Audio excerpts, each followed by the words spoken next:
Hello, Kelsey Taylor here. Welcome to another movie review. Now, I just placed my phone on certain things to give it a straight angle because I'm getting tired of holding it on the hand and my arm would be killing me within a minute after filming on the filming on the phone is much easier because I can see myself to make sure I'm in frame and everything. But yeah, that's the point. I'm just trying out for a different angle with this one. I think so far it looks pretty interesting. Maybe, I can probably do all sorts of videos like the kinds I do with this camera. It just depends because I already talked about before that my computer doesn't have some slot for my SD card for the camera, so this is the only camera I have here for the phone. But hey, I need to work with what I have, right?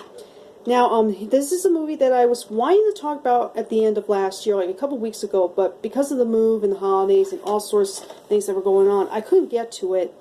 And I watched this movie again for the first time since I saw it in theaters. Yeah, it's been a very long time. And I just wanted to review a little bit the second SpongeBob movie, both the second theatrical release SpongeBob movie.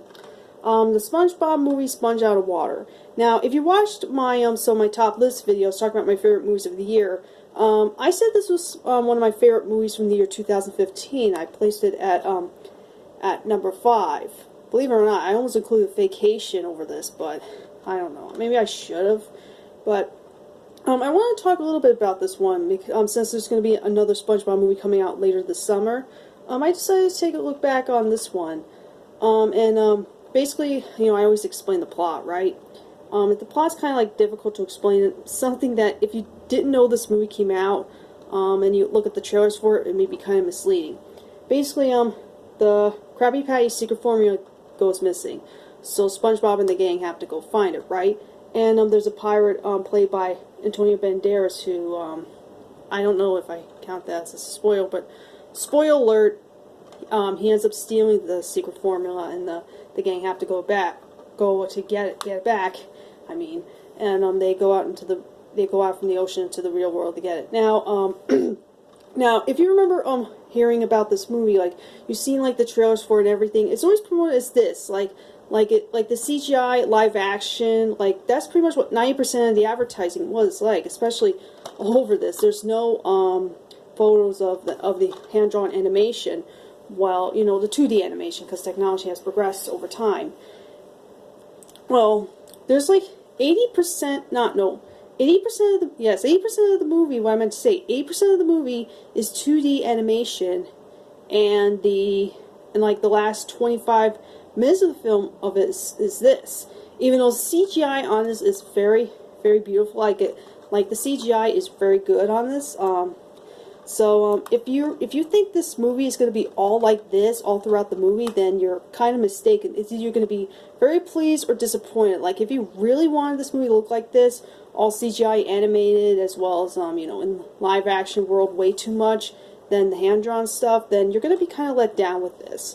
But back then when I saw this movie in the theater, a friend of mine who was still watching the show at the time, and during that time, even to this day, I kind of outgrown the show. I was more of a fan of when I was a huge, massive fan of SpongeBob when I was a kid.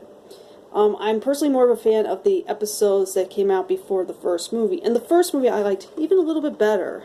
And it's kind of weird. There's so much I can talk about this one, my experience with it and my opinion on it as a whole. Anyway, she took me to see this movie, and I didn't expect it to... I didn't expect it to hate it, because SpongeBob was a big part of my childhood. So I just, okay, because at the time I haven't been watching SpongeBob much. I was like, okay, maybe I can, tolerate this. And back then I liked it fine, and then I watched it again, and the opinion's still the same, but there's some parts that, I guess it's kind of like the SpongeBob humor of today, unlike the SpongeBob humor that was in the first SpongeBob movie that I'm more familiar with. Like I said, it's not that the movie, it's a very silly movie. It's SpongeBob SquarePants. What do you expect? You're not going to expect some comedic gold from this. So, unless you're a hater of SpongeBob. But with that the case, it is very silly and kind of weird watching it now because, I remember watching the theater and, whenever something bad happens in the film or a line's been said, she would go, "Oh my God, Oh, Jesus. Oh, God. Oh, dear. Oh, no. Like, she would... I was surprised nobody around the theater is telling her to shut up, because, like, she kept saying it constantly. It was like, Chelsea, shh.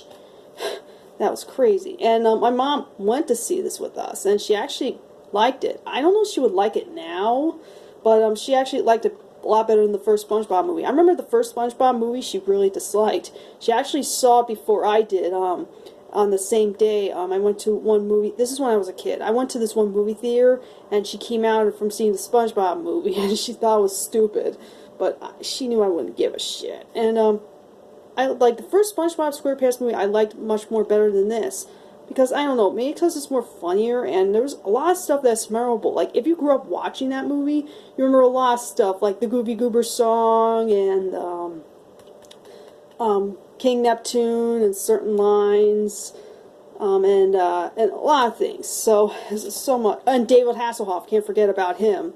But like there's not that much memorable stuff in this one that could hold you over. I mean, unless you're a younger kid and came across watching SpongeBob in the last, like, I don't know, 5 to 10 years. So I don't know. Like this one's kind of like a fun movie to watch if you're a fan of SpongeBob. But like it just depends what your tastes are and what you're looking for. So like if you love the hand-drawn animated SpongeBob stuff, and you're not a fan of the CGI one, and you're afraid this is going to be like this all throughout the movie, it's not like that. Like 80% of it is the classic hand-drawn 2D SpongeBob animated stuff instead of CGI, though. So but you can tolerate this for the last 20 minutes. So yeah, this is definitely like I said, it's still a good one, but probably, probably liked it a little bit less, but not super less. It's, I don't know, I think the first SpongeBob SquarePants movie has a more rewatch value, and this one's not a bad one to check out. And I like to know what your thoughts on this movie is. Do you love it? Do you hate it? Or do you think this is okay? And from the looks of the new SpongeBob movie, it does look pretty good, so I'm definitely looking forward to that more. So anyway, thank you so much for watching my review of the SpongeBob movie, Sponge Out of Water, and I'll catch you guys next time. Adios.